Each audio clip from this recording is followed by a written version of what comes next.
आकाशवाणी गोरखपुर से प्रादेशिक समाचार।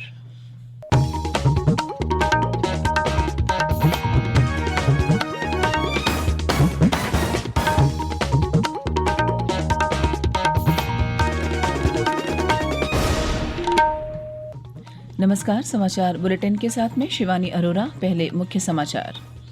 प्रधानमंत्री नरेंद्र मोदी ने कहा, कोविड वैक्सीन के नागरिकों तक पहुंचने से पहले उसका सभी आवश्यक वैज्ञानिक कसौटियों पर खरा उतरना किया जाएगा सुनिश्चित। मुख्यमंत्री योगी आदित्यनाथ की अध्यक्षता में कल मंत्रिपरिषद की बैठक में उत्तर प्रदेश विधि विरुद्ध धर्म संपरिवर्तन प्रतिषेध अध्यादेश 2020 के आलेख को किया गया अनुमोदित। मुख्यमंत्री ने कहा, धान क्रय केंद्रों पर किसानों को अपनी उपज बेचने में नहीं होनी चाहिए कोई असुविधा। और अयोध्या में पंचकोसी परिक्रमा आज प्रबोधिनी देवोत्थानी एकादशी तिथि पर कोविड नियमों के पालन के साथ ब्रह्म मुहूर्त में हुई शुरू।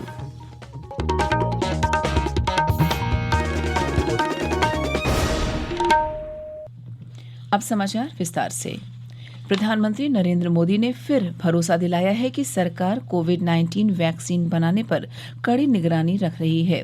श्री मोदी ने कहा कि सरकार वैक्सीन तैयार करने के बारे में वैश्विक विनियामकों, अन्य देशों की सरकारों, बहुपक्षीय संस्थानों और अंतर्राष्ट्रीय कंपनियों के साथ भारतीय कंपनियों और विनिर्माताओं के संपर्क में है।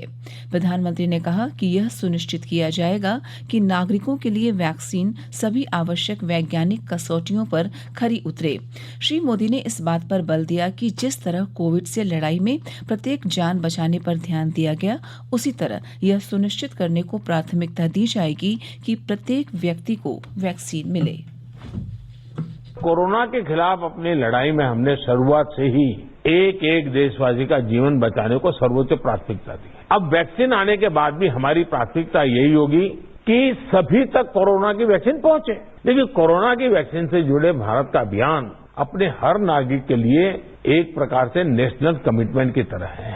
इतना बड़ा टीकाकरण अभियान स्मूथ हो, सिस्टमेटिक हो और सस्टेन हो, ये लंबा चलने वाला है। इसके लिए हम सभी को, हर सरकार को, हर संगठन को एकजुट होकर के कोऑर्डिनेशन के साथ एक टीम के रूप में काम करना ही पड़ेगा। प्रधानमंत्री ने सभी राज्यों और केंद्र शासित प्रदेशों के मुख्यमंत्रियों के साथ वर्चुअल बैठक के दौरान यह बात कही। यह बैठक कोविड से निपटने और प्रबंधन की स्थिति और तैयारियों की समीक्षा के लिए आयोजित की गई थी। इस दौरान 8 मुख्य राज्यों पर विशेष ध्यान दिया गया। ये राज्य हैं हरियाणा, दिल्ली, छत्तीसगढ़, केरल, महाराष्ट्र, राजस्थान, गुजरात और पश्चिम बंगाल। बैठक के दौरान प्रधानमंत्री ने कहा कि राज्यों के साथ परामर्श से टीकाकरण की प्राथमिकता का फैसला किया जा रहा है। भारत जो भी वैक्सीन अपने नागरिकों को देगा, वो हर वैज्ञानिक कसौटी पर खरी होगी।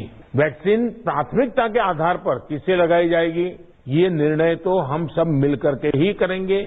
हर राज्यों के सुझाव का महत्व इसमें बहुत रहेगा।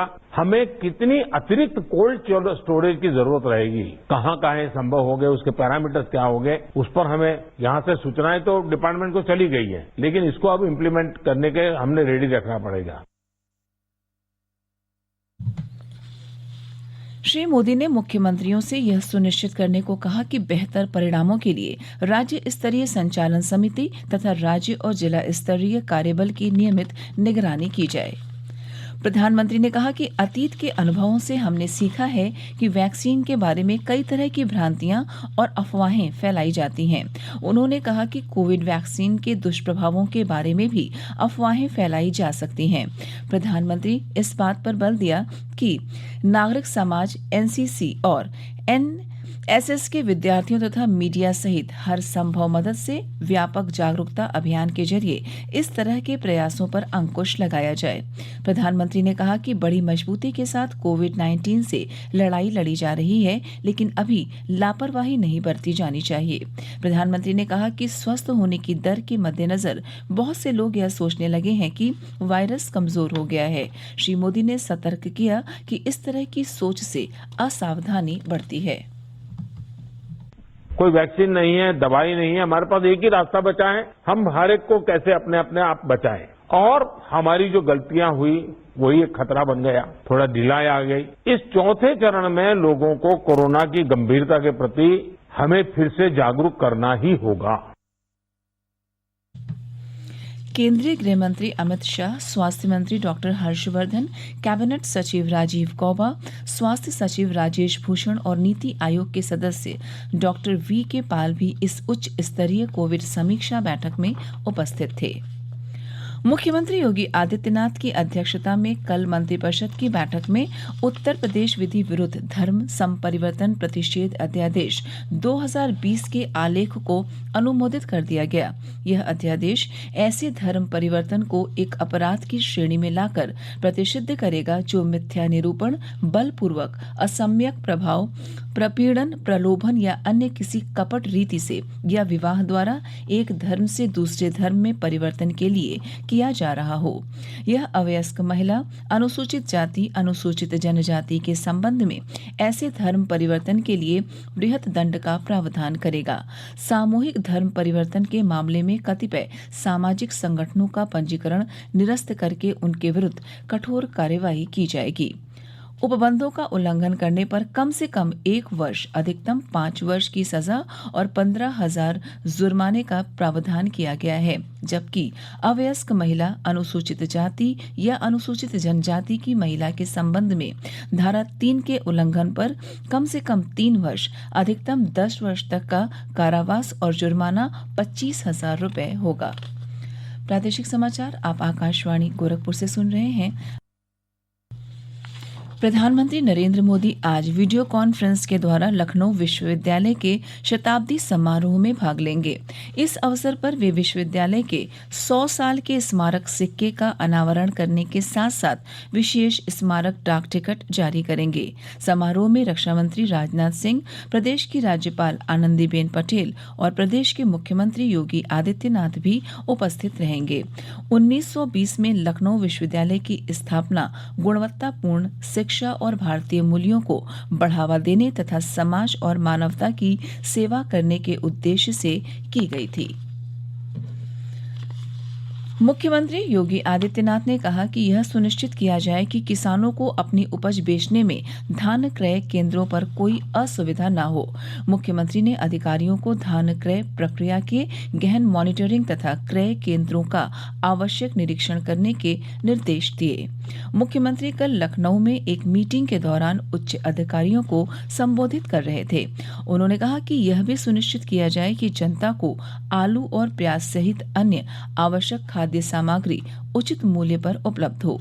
उन्होंने जमाखोरों के खिलाफ सख्त कार्रवाई करने के निर्देश दिए। अयोध्या के कार्तिक पूर्णिमा मेले का दूसरा चरण पंचकोसी परिक्रमा प्रबोधिनी देवोत्थानी एकादशी तिथि पर आज कड़े सुरक्षा के बीच ब्रह्म मुहूर्त में शुरू हो गया। परिक्रमा आज शाम 6 बजे तक चलेगी। संपूर्ण मेला क्षेत्र में प्रशासन कोविड-19 प्रोटोकॉल के पालन की अपील कर रहा है। विवरण हमारे प्रतिनिधि से। प्रबोधनी देवोत्थानी एकादशी तिथि शुरू होते ही श्रद्धालुओं के कदम परिक्रमा मार्ग पर बढ़ चले और देखते ही देखते 18 किलोमीटर लंबा पंचकोसी परिक्रमा मार्ग श्रद्धालुओं से भर गया है, जिसमें नन्हे मुन्ने और वयोवृद्ध महिलाओं पुरुषों का उत्साह देखते ही बन रहा है। बीच बीच में भजन कीर्तन करती चल रही साधु संतों की टोली समूचे वातावरण को धार्मिकता से सराबोर कर रही है। मानव शरीर पृथ्वी, जल, तेज, वायु और आकाश से बना है। मान्यता है कि पंचकोसी परिक्रमा से इन 5 पदार्थों का शोधन होता है। राजेंद्र सोनी, आकाशवाणी समाचार, अयोध्या। मशहूर शिया धर्मगुरु और all India personal law board के उपाध्यक्ष मौलाना कल्बे सादिक का कल लखनऊ में निधन हो गया। वे 83 वर्ष के थे। मुख्यमंत्री योगी आदित्यनाथ ने उनके निधन पर गहरा शोक व्यक्त किया है। श्री सादिक पिछले कुछ महीनों से बीमार चल रहे थे और उन्हें अस्पताल में भर्ती कराया गया था, जहां कल रात 10 बजे उन्होंने अंतिम सांस ली। और अंत में इस बुलेटिन के मुख्य समाचार एक बार फिर। प्रधानमंत्री नरेंद्र मोदी ने कहा, कोविड वैक्सीन के नागरिकों तक पहुंचने से पहले उसका सभी आवश्यक वैज्ञानिक कसौटियों पर खरा उतरना किया जाएगा सुनिश्चित। मुख्यमंत्री योगी आदित्यनाथ की अध्यक्षता में कल मंत्रिपरिषद की बैठक में उत्तर प्रदेश विधि विरुद्ध धर्म संपरिवर्तन प्रतिषेध अध्यादेश 2020 के आलेख को किया गया अनुमोदित। मुख्यमंत्री ने कहा, धान क्रय केंद्रों पर किसानों को अपनी उपज बेचने में नहीं होनी चाहिए कोई असुविधा। और अयोध्या में पंचकोसी परिक्रमा आज प्रबोधनी देवोत्थानी एकादशी तिथि पर कोविड नियमों के पालन के साथ ब्रह्म मुहूर्त में हुई शुरू। इसी के साथ प्रादेशिक समाचार समाप्त हुए। नमस्कार।